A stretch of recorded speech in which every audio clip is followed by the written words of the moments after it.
quality of life in cities? Sure. Well, one thing we've done when I first came here was education. Talking to CEOs of smart cities, municipalities, really educating them on what type of solutions you really should look for, what kind of things will help you get to that next step of being a smart city and in turn creating quality of life. So that was really big for us. We finally have passed the education point now. I think people now get it and they understand. So we're looking for solutions and at low cost, really good quality. And unfortunately, in Europe and in the U.S., the solutions there don't work here. It's a big challenge. We take a sensor and we think it's going to be amazing, and we do a POC, and in 2 days it breaks. And it's because of, so for example, in smart parking, you mentioned earlier, we had a sensor, we installed it, and the way the cars keep driving over and over and over again, it hosed the firmware. So now you have to go back and reinvent the wheel, you have to go back and assess the situation. Well, maybe this solution isn't meant for this specific thing. We're working with IIT, VIT, the universities to understand how to bring solutions that are India ready. So it's challenging, but we're getting there. We've done a successful water meter POC, a smart parking POC, street lights. We're doing the waste bin thing. And I think all of these will inherently make the quality of life better. So for example, the parking sensor, we're not installing it in the parking lot because there's so much bureaucracy and things going on under the table on the lot itself.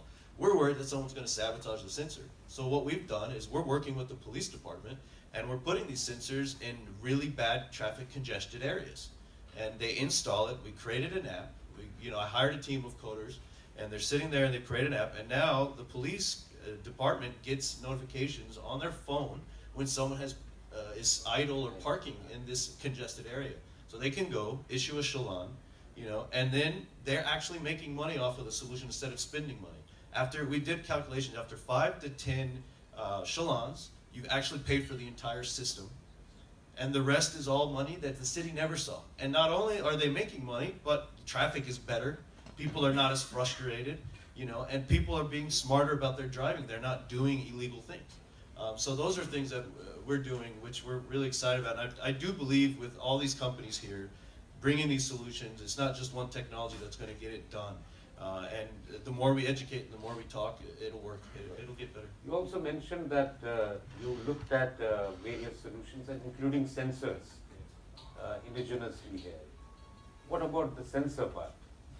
The sensor, so India is really good at software. Hardware is something that's coming, and I think that's right. There's a huge push for it. We are seeing a learning curve, though. I think in the next 18 to 24 months, it's a lot of figuring out that needs to take place for these hardware guys in India, but after that, it's going to be amazing. Customs, import costs really jack the price up of the hardware, so the more we can make here in India itself really does lower the cost of the solution, which is more palatable for the cities and so forth. The flow of water in some of these big rivers, the sensor needs calibration. Every 3 days, someone has to go there and tweak it because it shifts over time. So these are things. Not only calibration, in fact, it needs cleaning also. It needs cleaning and things that. So there needs to be a self-cleaning mechanism. Absolutely, and you don't have that issue somewhere else around the world. And so that to buy the sensor, it's actually, and what they're trying to do is just gauge the level of water. Well, you can send a guy down there and take the reading every 3 days and get the same value. It's cheaper. So there's things that you have to. Right. And the reason I asked you this question is that sensors are going to be a major constraint. A few years back, 3-4 years back, the cost of the sensor you mentioned for monitoring this labor level, it was, can you guess? Too much. How much? I would say in the $1,000 range. $100,000. Huh? $100,000. No, how much you said? I'm thinking $1,000. $1,000. It was $20,000. Wow. That's the reason I feel that we also gave a proposal to Mission Ganga for Clean Ganga project. But the challenge was these sensors. I mean, as a part of the whole ecosystem, we are nowhere there still. It's growing. It's Yeah. slowly growing. Thank you. Now, Mr. Rao,